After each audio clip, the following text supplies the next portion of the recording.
একটা সুন্দর লাল রঙের বেনারসি পরানো হয়েছে দেবলীনাকে।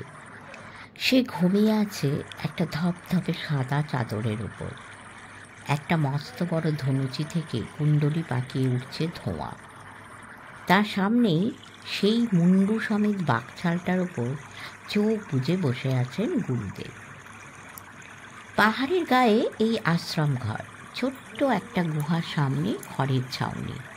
তার পাশ দিয়ে বয়ে যাচ্ছে একটা ঝর্ণা। সেই ঝর্ণা থেকে কমণ্ডলুতে জল ভরে নিয়ে মনোজ এসে ঢুকলো আশ্রমের মধ্যে। তার পায়ের শব্দ শুনে গুরুদেব চোখ মেলে তাকিয়ে বললেন, এবার সময় হয়েছে। ঝর্ণার জল দেবলীনা চোখে মুখে ছিটিয়ে দিয়ে তিনি কোমল স্বরে বললেন, চম্পা জাগো, চম্পা জাগো। চম্পার মাথায় হাত বুলিয়ে দিতে দিতে তিনি বারবার ওই কথা বলতে লাগলেন। আস্তে করে চোখ মেলে দেবলীনা বলল, আমার চোখ জ্বালা করছে। গুরুদেব বললেন, মনোজ, ধনুচিটা বাইরে নিয়ে যাও। তারপর তিনি আবার জিজ্ঞেস করলেন, কেমন আছো চম্পা? দেবলীনা বলল, আমি ভালো আছি গুরুদেব, আমার আর কোনো কষ্ট নেই। আমি এখন বাড়ি যাব। হ্যাঁ, তুমি তোমার বাবার কাছে যাবে। উঠে বসো, মনোজ তোমার সঙ্গে নিয়ে যাবে। তোমার বাবার নাম কি মনে আছে তো? দেবলীনা ঘাড় হেলিয়ে বলল, হ্যাঁ মনে আছে। আমার বাবার নাম রণদুর্মদ ভঞ্জদেও। গুরুদেব মনোজের দিকে তাকিয়ে হাসলেন। তারপর আবার দেবলীনাকে জিজ্ঞেস করলেন, মাকে মনে পড়ে তোমার? কি ছিল মায়ের নাম? রানী হর্ষময়ী। আমার একটা ছোট্ট ভাই ছিল, তার নাম রণদুর্জয়। সে বাচ্চা বয়সে স্বর্গে চলে গেছে। আমার মাও সেখানে চলে গেছে। হ্যাঁ, ঠিক বলেছ। তোমার ছোট ভাই তোমার মায়ের কাছে আছে, কিন্তু তোমার বাবা তোমার প্রতীক্ষায় বসে আছেন। তোমাকে দেখলে তিনি কি খুশি হবেন। চম্পা, বলো তো তোমার কি হয়েছিল? চোরেরা আমাকে চুরি করে নিয়ে মেরে ফেলেছিল। আপনি মন্ত্র দিয়ে আমাকে বাঁচিয়ে দিয়েছেন।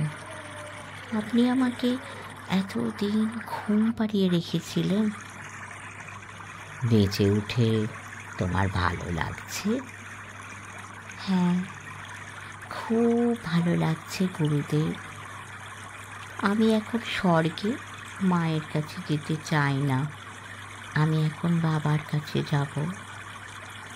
হ্যাঁ, তাই যাবে। তুমি তোমাদের কটকের বাড়িটা চিনতে পারবে? মনে আছে সে বাড়ির কথা?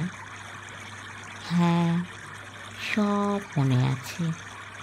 আমাদের বাগানে একটা পাথরের মূর্তির মুখ দিয়ে জল পড়ে। একটা ছোট চৌবাচ্চায় লাল নীল মাছ আছে। দোতলা সিঁড়ির সামনে মস্ত বড় ঘড়ি। আমার বাবার ঘরে একটা রাধা কৃষ্ণের ছবি। সেই ছবির পিছনে লোহার সিন্দুক।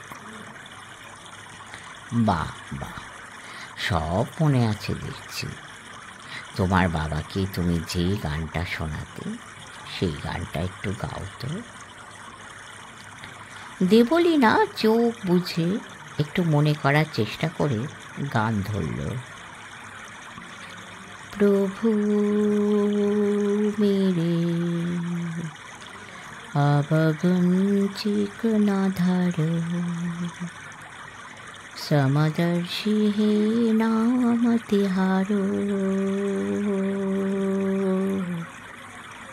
चाहे तो पार करो,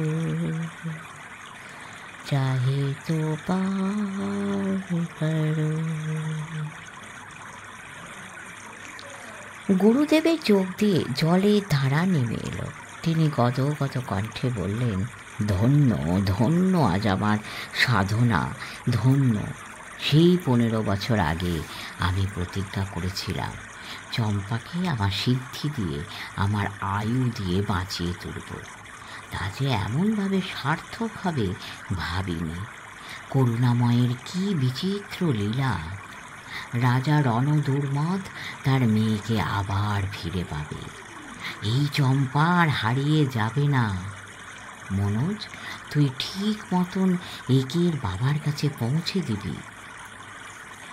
মনোজ হাত জোর করে বলল, নিশ্চয় গুরুদেব, আমি অতি সাবধানে নিয়ে যাব। তুই বেটা অর্থলোভী, তা আমি জানি। চম্পার বাবা তোকে বকশিস দেবেন, তাই নিয়ে সন্তুষ্ট থাকবি, আর বেশি কিছু লোভ করবি না। মনে রাখিস, আমাকে ঠকাবার চেষ্টা করলে তুই সারা পৃথিবীর কোথাও লুকোবার চেষ্টা করে নিষ্কৃতি পাবি না। আমি তোকে ঠিক টেনে নিয়ে আসবো এখানে। মনোজ জিভ কেটে বলল, সে কি কথা গুরুদেব, আমি কখনো আপনার কথার অবাধ্য হতে পারি? বুড়ো মেজবাবু একলা থাকেন, আমি মন প্রাণ দিয়ে ওদের সেবা করব। রাজকুমারী চম্পা রাজেন্দ্রাণী হবে একদিন, এই আমি বলে গেলাম। সব সময় খেয়াল রাখবি ওর যেন অযত্ন না হয়। পুলিশ দেখে ভয় পাবি না। 1000টা পুলিশও প্রমাণ করতে পারবে না যে ও চম্পা নয়। মা চম্পা, তোমাকে যদি কেউ কখনো তোমার বাবাকে ছেড়ে যেতে বলে, তুমি কি চলে যাবে? দেবলীনা বলল, না, কোনো দিন যাব না। তুমি দেবলীনা নামে কারুকে চেনো?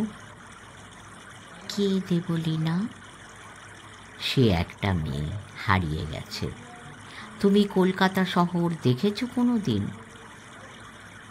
সেই 5 বছর বয়সে একবার বাবা মায়ের সঙ্গে গিয়েছিলাম।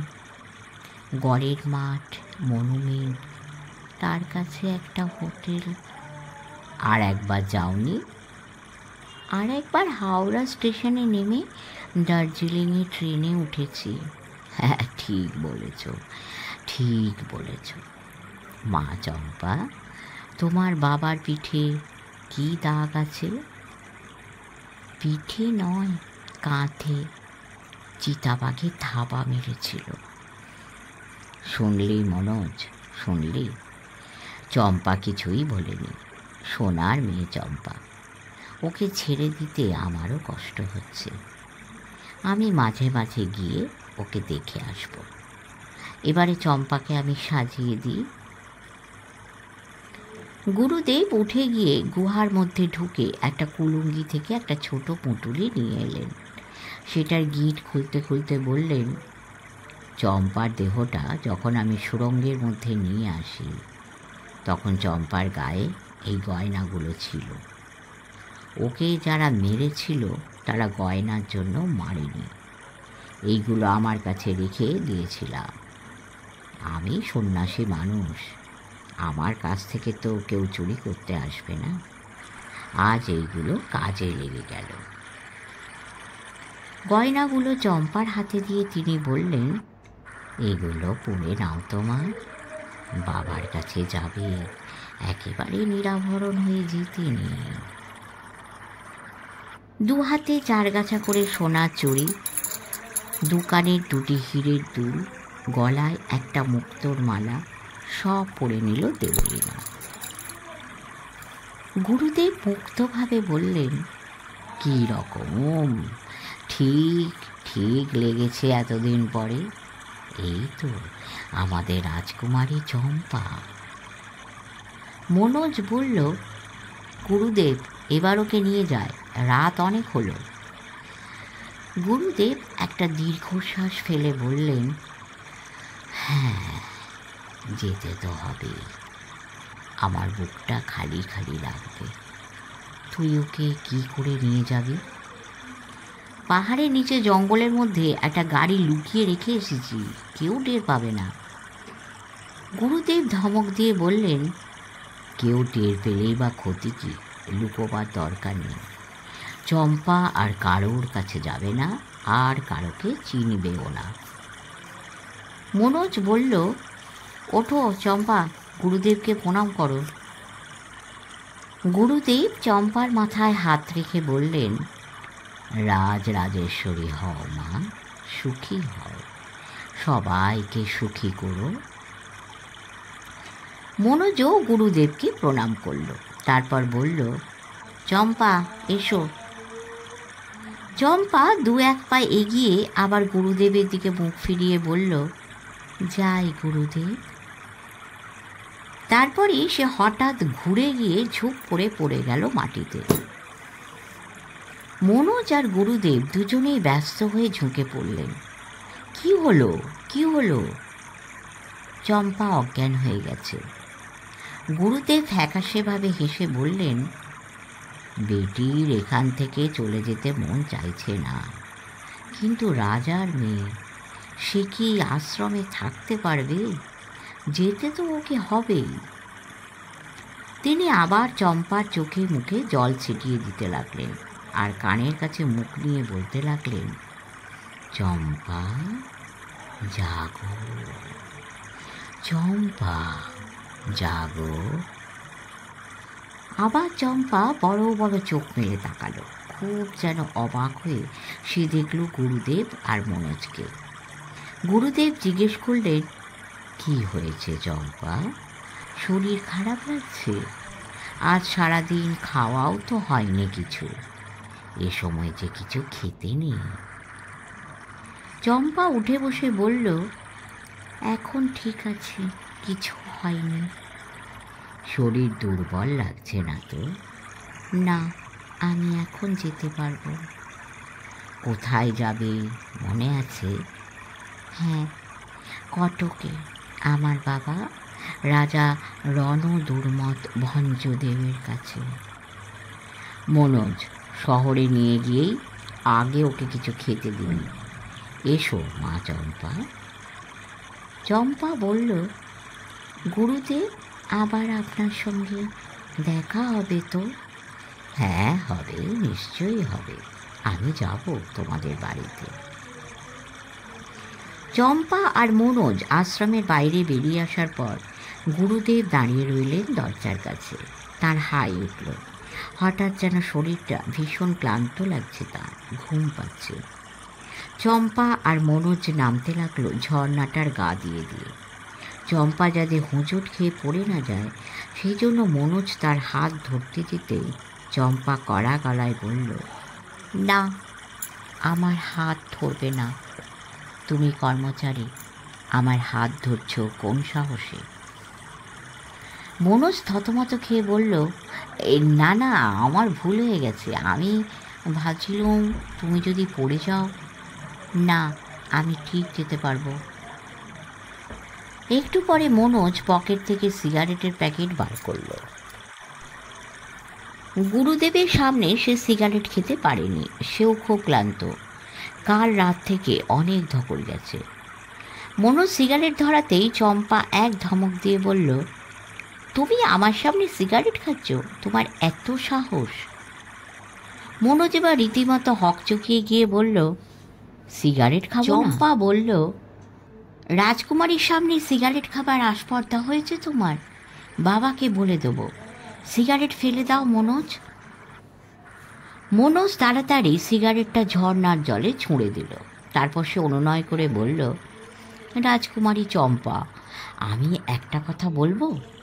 নিচে যে গাড়িটা দাঁড় করিয়ে রেখে এসেছি তার ড্রাইভার নতুন লোক, ভাড়া গাড়ি। তুমি এত গয়নাগাটি পরে থাকলে সেই লোকটা যদি মাথায় বদমতলব আসে, দিনকাল ভালো নয়, গয়নাগুলো খুলে আমার কাছে দাও। না, শোনো রাজকুমারী, আমি তোমার ভালোর জন্যই বলছি, এখন গয়নাগুলো খুলে রাখো। না না না, লক্ষ্মী মেয়ে, অবুঝ হইও না, গয়নাগুলো এখন দাও। তুমি বাড়িতে পৌঁছলেই তোমাকে আবার দিয়ে দেব। বাড়িতে তোমার আরও কত গয়না আছে। আমি ওই ভাড়া করা গাড়িতে যাব না। তাহলে এখান থেকে কটক যাব কি করে? অনেক দূর। আমি আমার বাবার গাড়িতে যাব। বাবার গাড়ি নিয়ে এসো।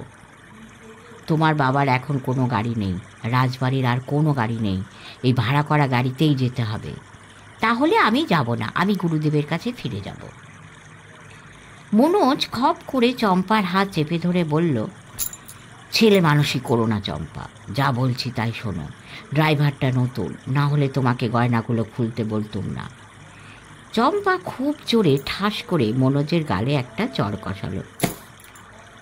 নিজের হাতটা টেনে নিয়ে বলল, তোর এত সাহস, বলেছি না আমার গায়ে হাত দিবি না। মনোজ নিজের গালে হাত বুলোতে বুলোতে হতবাক হয়ে চেয়ে রইল কয়েক পলক। চম্পা কিংবা দেবলীনা দুজনেই খুব নরম স্বভাবের মেয়ে। এই মেয়ে যে তাকে এত জোরে চড় মারতে পারবে সে কল্পনাই করতে পারেনি। কিন্তু চড় খেয়ে তার মাথায় রাগ চড়ে গেছে।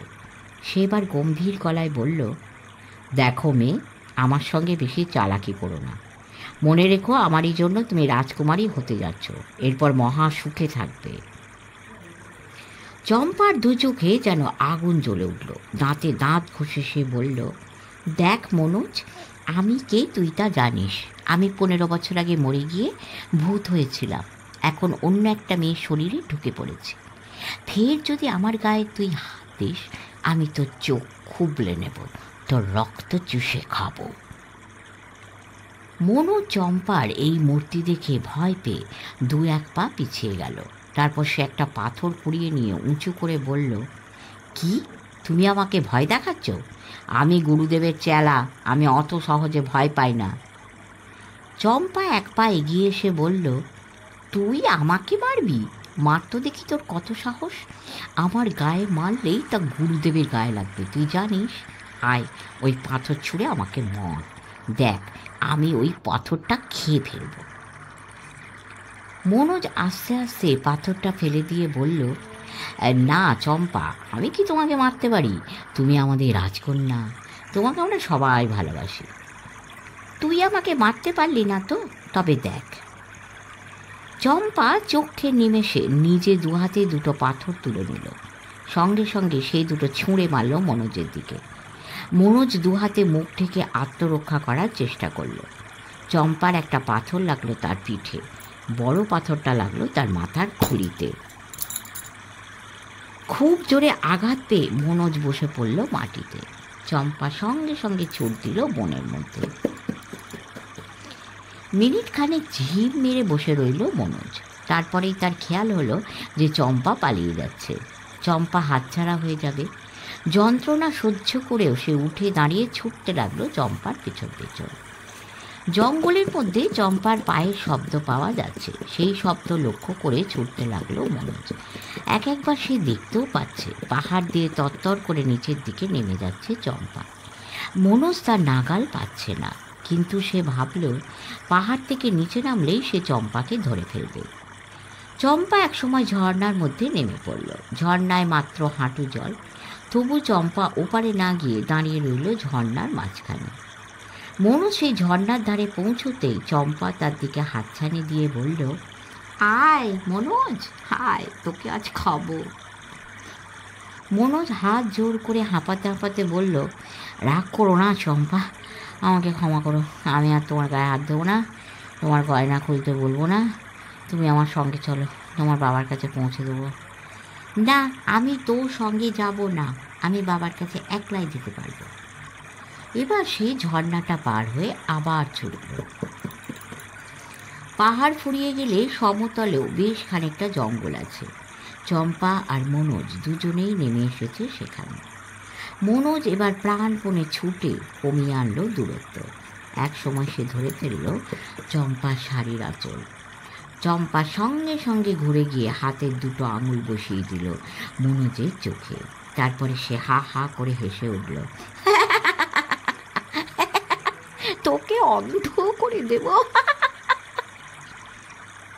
সঙ্গে সঙ্গে জঙ্গলের রাস্তার বাঁক ঘুরে বেরিয়ে এলো একটা জিপ গাড়ি। তার হেডলাইটের আলো পড়ল ওদের ওপর। মনোজ এবার মুখ তুলে দেখল জিপ গাড়িটা, এটা তার গাড়ি নয়। বুঝতে পেরে সে চম্পাকে ছেড়ে দিয়ে দৌড় লাগালো পাশের জঙ্গলের মধ্যে। জিপ গাড়িটার সামনের সিটে ড্রাইভারের পাশে বসে আছেন কাকাবাবু আর দারুকেশ্বর, পেছনে সন্তু আর জোজো। দারুকেশ্বর বলল, ওই তো চম্পা। কাকাবাবু বললেন, ওই তো দেবলীনা। সন্তু আর জোজো গাড়ি থেকে লাফিয়ে নেমেই দৌড়ে গেল চম্পার দিকে। সন্তু কখনো দেবলীনাকে শাড়ি পরা অবস্থায় দেখেনি, তাই প্রথমটা সে চিনতে পারেনি। একেবারে কাছে এসে মুখখানা দেখে সে চেঁচিয়ে বলল, কাকাবাবু, এই তো দেবলীনা। চম্পা সন্তুর বুকে একটা জোরে আঘাত দিয়ে বলল, এই তুই কে রে? রাজকুমারীর সামনে জোরে কথা বলছিস, সরে যা। জোজো দেবলীনাকে দেখেইনি। সে বলল, এই তোমার সঙ্গে যে লোকটা ছিল সে গেল কোথায়? সে তোমার বন্ধু না শত্রু? চম্পা বলল, চুপ, কোনো কথা বললে চোখ গেলে দেবো। ওই গাড়িটার আলো নেভাতে বল। জিপটা থেমে গেছে। কাকাবাবু আর দারুকেশ্বরও নেমে এসছে। এখন দারুকেশ্বরের হাতে টর্চ। সে আড়ষ্ট গলায় বলল, যা ভয় করেছিলুম তাই হয়ে গেছে। সন্ন্যাসী গুরুদেব আপনাদের দেবলীনা দিদিমণির শরীরের মধ্যে চম্পার আত্মাকে ঢুকিয়ে দিয়েছেন। কাকাবাবু সে কথা গ্রাহ্য করলেন না। এগিয়ে এসে খুব স্বাভাবিক গলায় বললেন, কী রে দেবলীনা, তোর কোনো ক্ষতি হয়নি তো?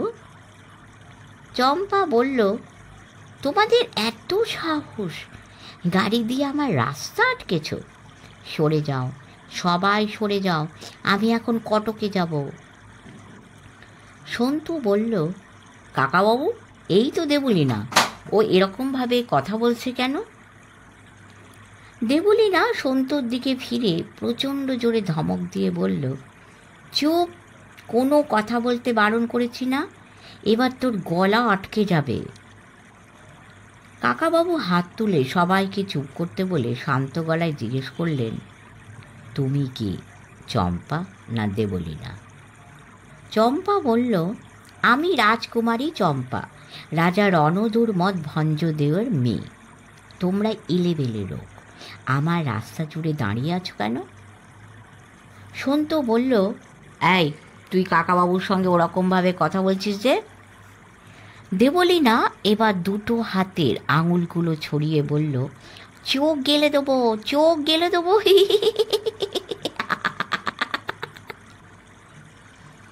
কাকাবাবু সন্তুকে থামতে ইঙ্গিত করে আবার চম্পাকে জিজ্ঞেস করলেন, তুমি যদি চম্পা হও তাহলে দেবলীনা কোথায় গেল? আমরা দেবলীনাকে খুঁজতে এসেছি। চম্পা এবার হা হা করে হেসে উঠল। হাসির দমকে দুলতে লাগলো তার শরীর।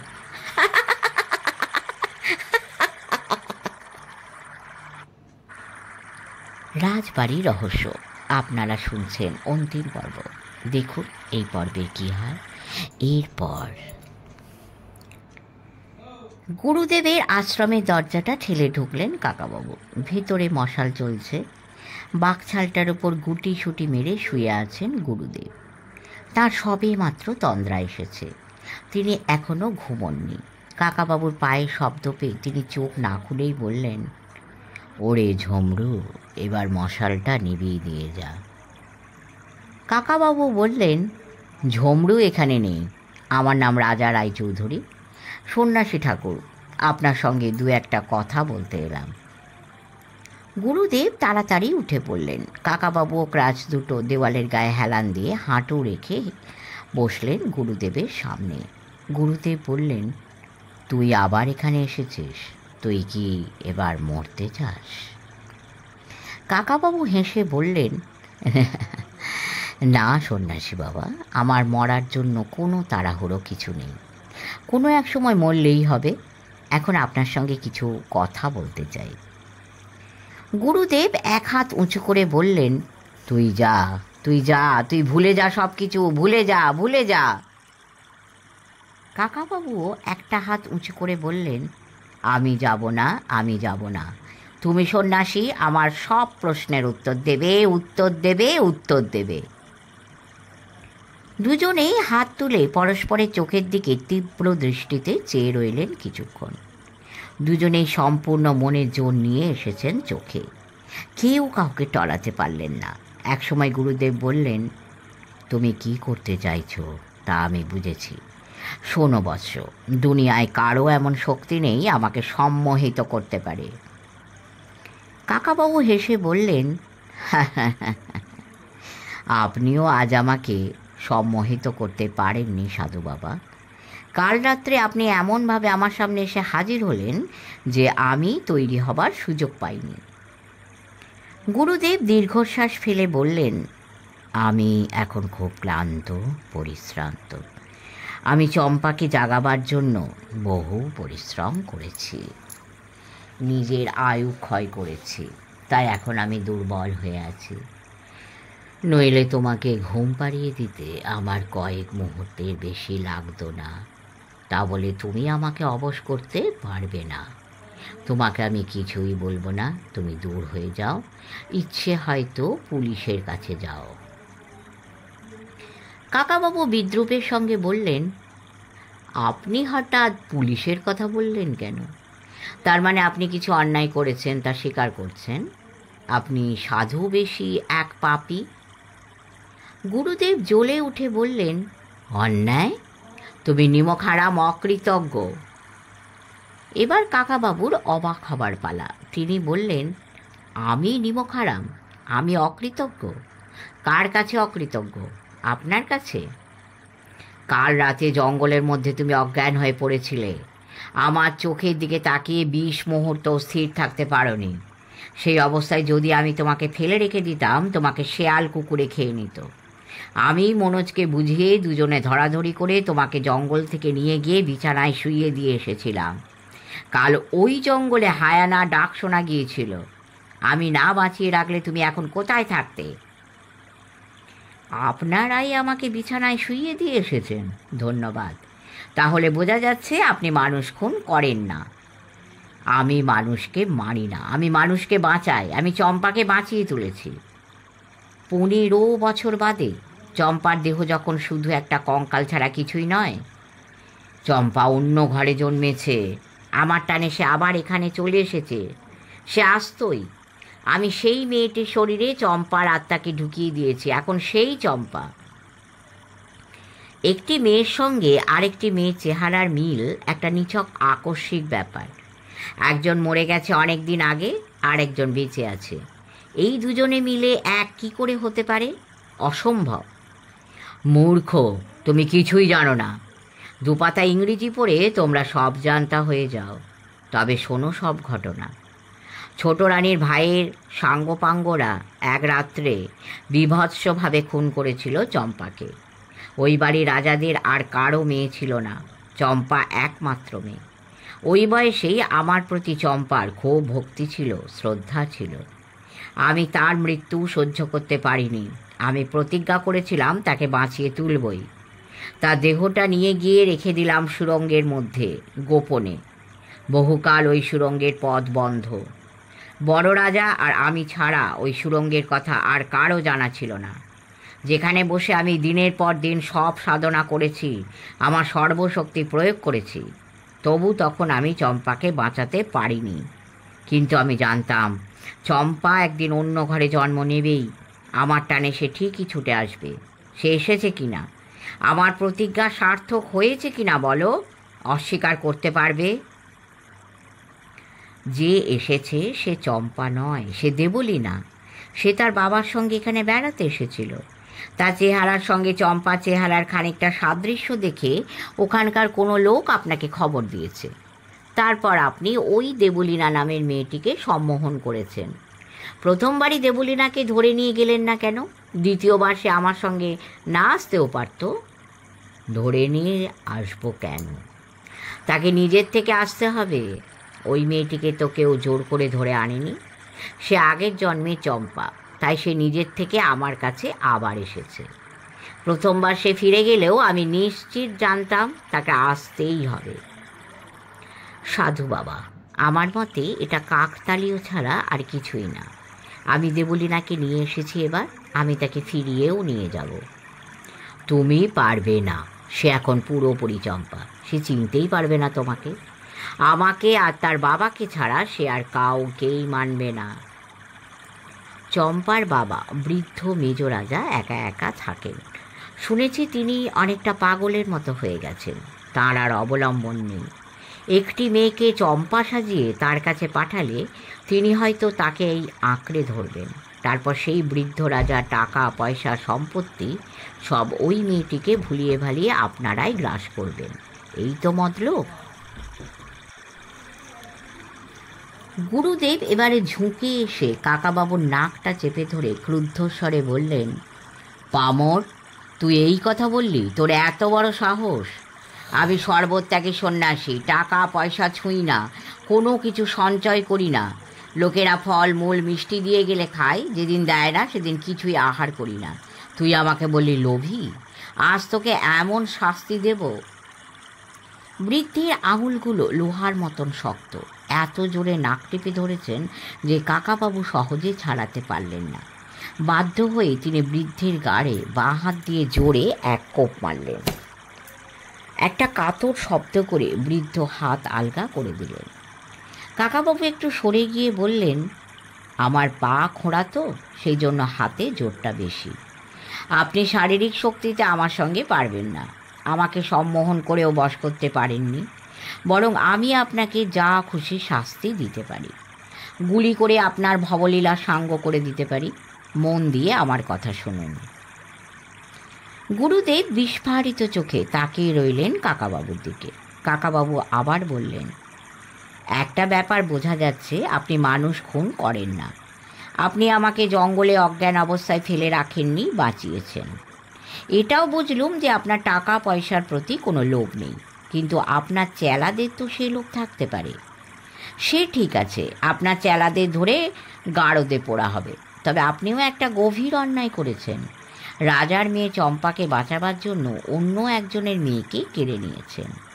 চম্পা না হয় বেঁচে উঠল, কিন্তু শৈবাল দত্তের মেয়ে দেবলীনা কোথায় গেল? গুরুদেব বললেন, পৃথিবীতে কত মেয়ে জন্মায়, কত মেয়ে হারিয়ে যায়, তার আমি কি জানি? সেজন্য আমার কোনো দায়িত্ব নেই।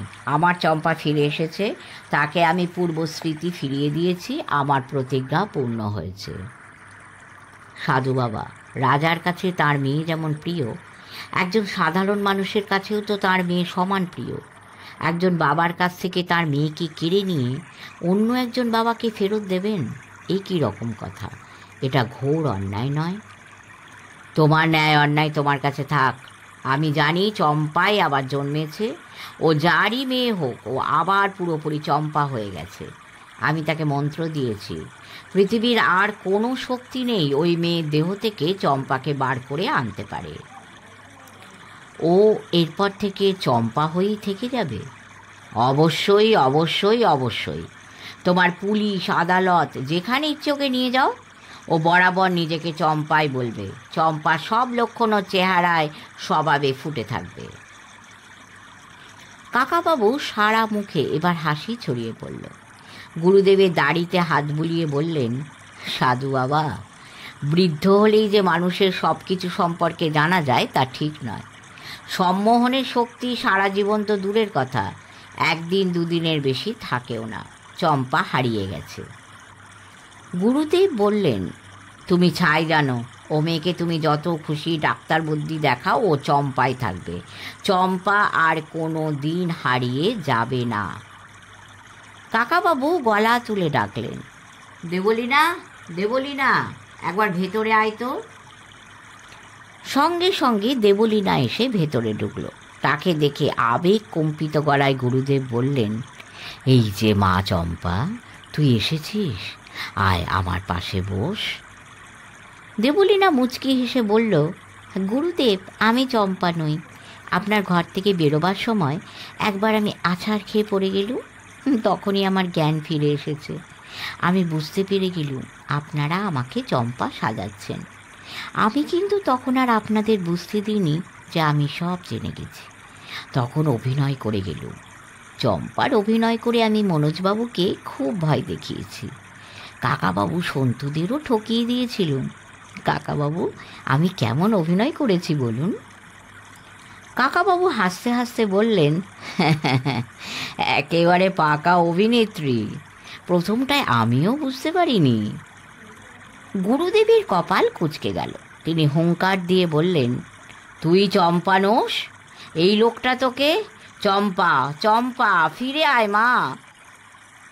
কাকাবাবু একটা হাত গুরুদেবের চোখের সামনে ধরে দেবলীনাকে আড়াল করে বললেন, আপনি আবার ওকে সম্মোহিত করবার চেষ্টা করবেন না, তাতে কোনো লাভ হবে না। আমার কাছে পিস্তল আছে, তার শব্দ করলে এক মুহূর্তে ওর ঘোর কেটে যাবে। আপনি বরং ওকে আশীর্বাদ করুন। গুরুদেব আবার জিজ্ঞেস করলেন, তুই সত্যি চম্পানোস? না গুরুদেব, আমি তো কলকাতায় থাকি। আমি দেবলীনা দত্ত। আমার বাবার নাম শৈবাল দত্ত। যারা মরে যায় তারা আর ফিরে আসে না, যারা বেঁচে থাকে তাদেরই ভালোবাসতে হয়, স্নেহ প্রেম দিতে হয়। সাধু বাবা, আপনি ভালো মন নিয়ে ওকে আশীর্বাদ করুন, কাকাবাবু বললেন। গুরুদেবের চোখ দিয়ে দর দর করে জল পড়তে লাগলো। তিনি কম্পিত ডান হাতখানা তুলে দেবলীনার মাথার ওপর রেখে বললেন, সুখী হও মা, চিরায়ুষ্মতি হও।